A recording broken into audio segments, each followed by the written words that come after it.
Waheguru Ji Ka Khalsa, Waheguru Ji Ki Fateh.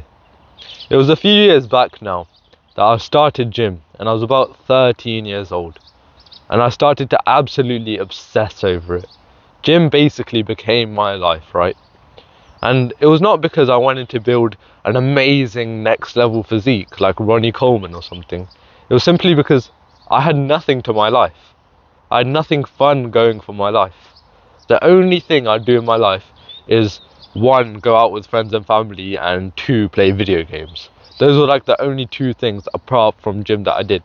And those two things didn't really give like any benefits. So I strayed more towards gym, right?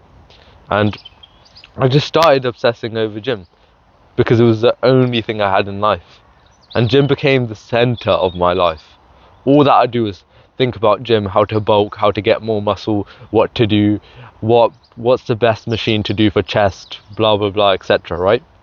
And even like on a day where there was like something special going on, if there was like some place I had to go to, like my friends invited me to the Gurdwara.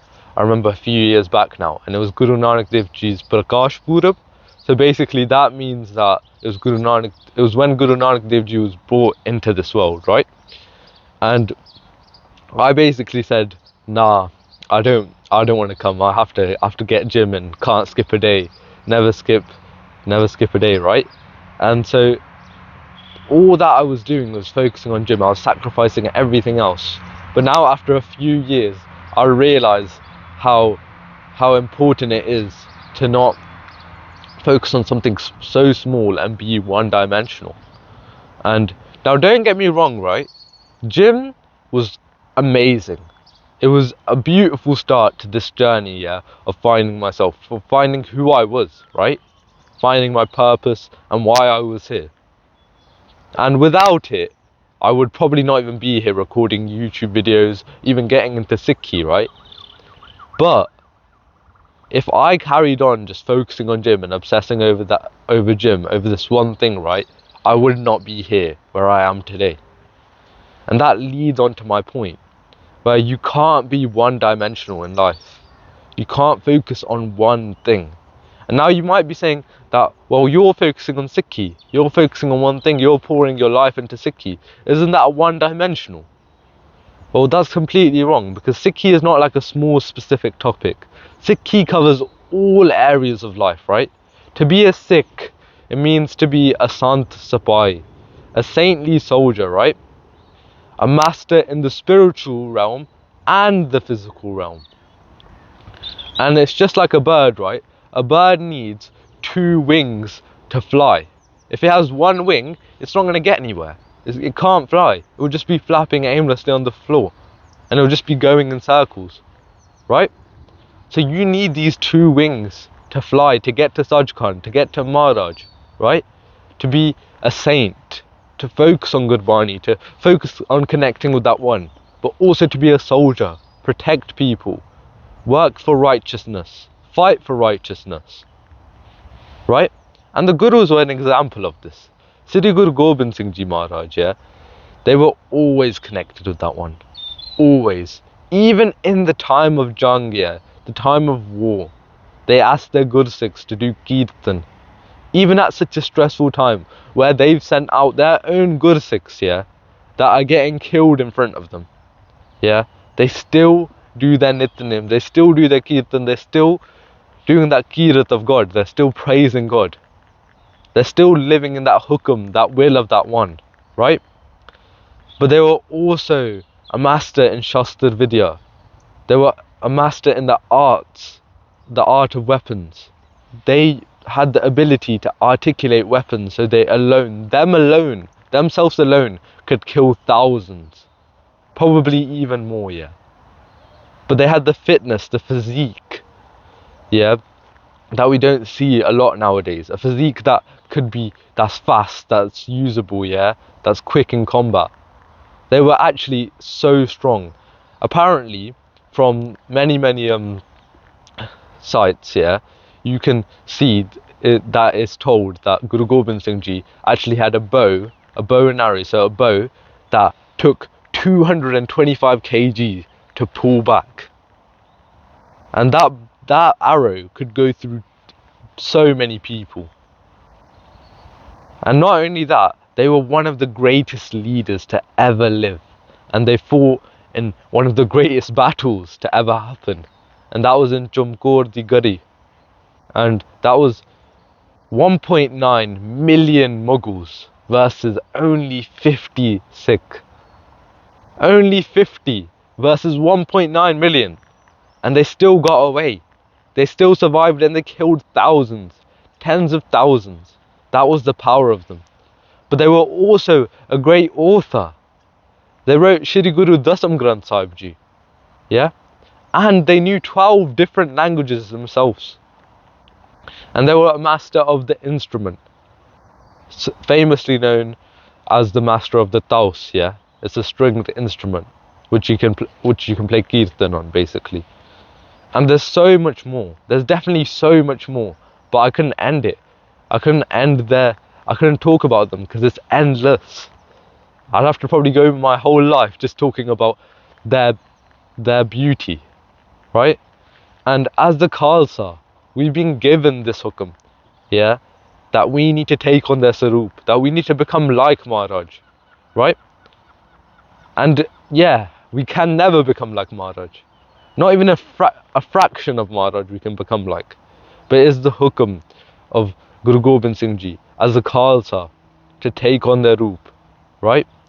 And so that's why us Khalsa, we have to be sharp in all areas of life. All areas of life. You have to be ready for anything and everything. You have to be tiyar bar tiyar. When they say tiyar bar tiyar, yeah, tiyar bar tiyar Gursikh, it means ready upon ready Gursikh. And that doesn't mean that, oh yeah, you carry a kirpan, you have shastra, right? That's not the only thing. It's also that you're tiyar bar tiyar in your santya, in your gurmukhi, in your sikhi, yeah? That you're doing your nityanim, that you're consistent, that you're not doing bad things, right? So start sharpening yourself in a bunch of areas. Don't be one way mindset, right? Don't be dimensional. So be good in fitness and combat and the art of weapons. Do your Simran, meditate on that one. Do Santya, learn Gurmukhi so you can connect with Gurbani. Learn an instrument to play Kirtan. There's so many out there. There's tabla, there's vaja, there's the sarangi, there's the taus, there's the dilruba. There's endless instruments that you can play Kirtan with. Right, you can do Kirtan with. Go out to your local Gurdwara, yeah? Do seva, educate people, do prachar. Yeah? Focus on your work. Start a business. Work hard, yeah? And grow a beautiful life that actually brings happiness and fulfillment and joy. And Sikhi is endless. That was just a short list of things that you can do, right? There's so much stuff to do in Sikhi, right? And that's what fulfills you. An ever-flowing goal. A goal that never ends. A goal that you can keep on going for and chase and keep on chasing. And it just fulfills you and it keeps on fulfilling you. Because you're staying with that one. And that one has no ant. That one has no end. And that is the highest goal you can actually do in your life. And guess what, yeah? There'll be ups and downs on the path, right? As a good Sikh, we have to go through ups and downs. But guess what? You cannot lose. You cannot lose. No matter if you fail physically, you can't lose.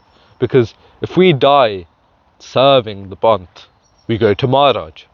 But if we carry on, yeah, serving the Pant, we stay with Maharaj still. There's no loss. You cannot lose in Sikhi. Yeah? But that's if you're fulfilling that Sant Sipahi, if you're actually becoming a true Sikh of the Guru, right? Losing doesn't exist once you become that Gursikh. Because there's been so many Gursikhs that have died for the Pant here, but do you think they lost? Do you think, oh yeah, the Mughals killed them and they lost? No, they won. They won this life, right? That's why we are here today. One thing is we are here today because of them. And the second thing is they went to Maharaj themselves. They connected back with that one. So start doing more things with your life. Don't leave your life empty. Bring flavor to your life. Try some things out. Start before you know. It doesn't hurt. Start dipping your foot in different boats, right? And try things out, because it will never hurt. It will only hurt. The main sense of pain you'll get is from not doing that thing, from not trying it out. So try out an instrument, try out going to the gym, try out learning Gurmukhi, try these things out, put your effort into them, and build a life that you want to live.